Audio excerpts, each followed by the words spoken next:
Dumako tayo dito. Pinagbibintangan naman po ang dating Senador Antonio Trillanes na siya daw po ang handler ni Madriaga.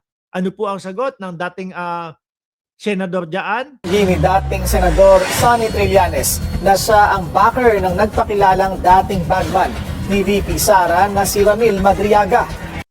Hindi naman matapos-tapos yan.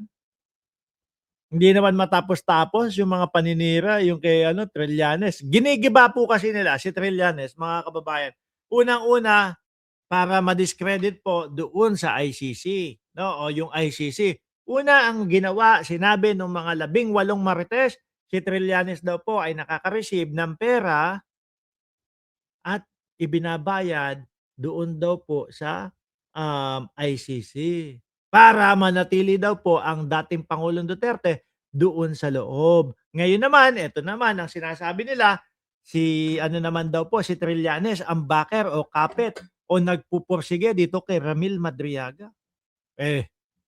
Lahat na lang. Sa exclusive interview ng Abante Radyo, sinabi ni Trillanes na nagpunta lang siya sa BJMP para busisiin ang record ni Madriaga at patotohanan ang mga paratang nito. Kung titignan nila yung records, si Madriaga, November of 2025, gumawa ng affidavit. Doon sa BJMP, titignan nila, pumasok ako dyan. Para ano po yan? Bakit nila ibinibintang kay Trillanes? Para ma-discredit din po, no? Na inuutusan lang. Na ganito lang yan para pabagsakin ng todo-todo si dating Pangulong Duterte. Mukhang malabo, mukhang na mas no, imbis na isipin natin, naku wala 'to, mukhang mahina naman yung, mga sasalaysay at sasabihin ni Madriaga. Mas lalo pong napapaisip tayo, siguro napakalakas at daming sasabihin ni Madriaga. 'Di ho ba? Subukan ho natin mamayang gabi, makapanayan po natin si Mami Pebbles para mas marami tayong marinig po mga bossing. No, tuloy muna natin ito. Mga late January o February. So, paano yan? Hindi ko kilala yan. Kaya ako nga tinignan yan. Kaya ako nga siya kinausap para ma-check kung nagsasabi ba ito ng totoo. Pero, yung Vice Presidente tsaka si Ramil Madriaga, ako naniniwala ako magkakilala yan, dalawa na yan. Biruin mo naman, may mga pagbate. Happy birthday, Sir Ram!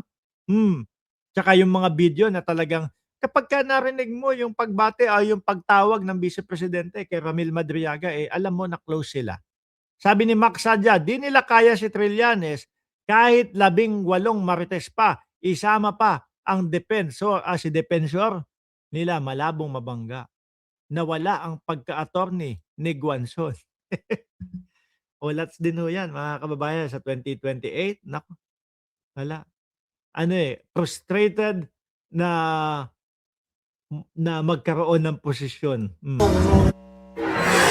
Gumagawa lang daw ng kwento ang kampo ni VP Sara para ilihis ang issue.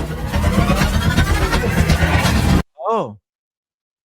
Para nga ma-discredit, kaya lang magsasalita yan kasi inutusan ni Trillanes. Yan lang po yung gusto nilang palabasin dyan. Ano lang ito gumagawa ng kwento. Sila ngayon ang namamroblema kasi lumalabas, lahat ng allegations ni Madriaga ay totoo.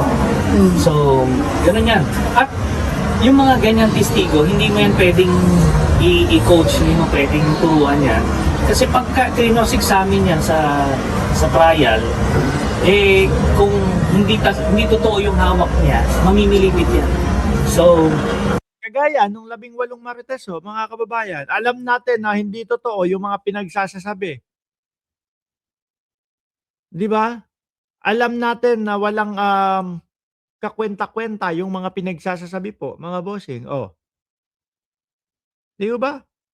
wag na lang silang hanapan ng ibang rason, harapin na lang nila yun. Kaso nga po, walang ipangharap. Dating Senador Antonio Trillanes. Puro ganun lang po. Puro ang dali nila, teknikalidad. Puro ang dali nila, pinupolitika lang ang Vice Presidente. Paulit-ulit na lang pong ganun. Di ba, Sir Jorge? Hands off sila kay Trillanes kasi alam na kung sino ang pagbintangan. Tama, kwento lang sila malakas para ma-adapt ng mga DDS. Eh, konti na lang po ang mga DDS, mga kababayan. Paano naman 'yun, 'di ba? Anyway ho, mga boss chief amo, sir, dumating na naman po ang takdang oras, mga kababayan. Magpapaalam na naman po muna si Mark Ramos, mga bossing, 'no? Magsama-sama tayo mamayang gabi, 8:00 ng gabi, Pilipinas time. Naka-live po tayo, mga bossing. Muli po, ako'y magpapaalam na. Maraming salamat and God bless. Para po doon sa mga kadarating lang, pwede naman po ninyong panoorin ng replay. Shout out doon sa mga team replay.